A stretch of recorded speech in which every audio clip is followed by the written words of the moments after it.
I tend to get a lot of comments from people that are vaguely along the lines of, I got into Warhammer because of you, because you made it seem less intimidating. And first of all, I get it.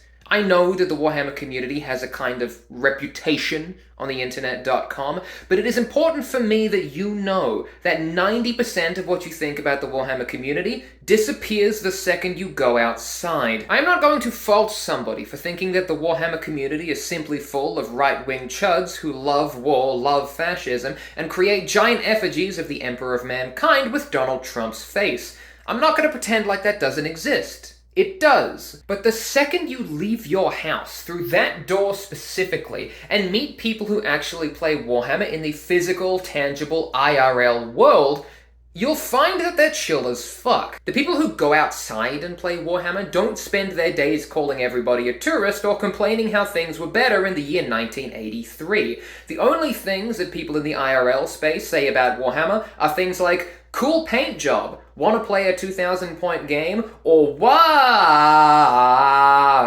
depending on whether or not they play the orcs. You might imagine the average Warhammer player is an 80-year-old crusty old man who only tips waitresses if they're under the age of 25.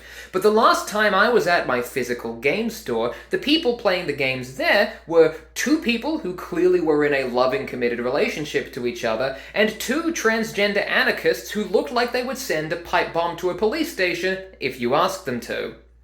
One of them was playing the Black Templars, which I thought was an interesting choice. Anyway, long story short, moral of the story, go outside.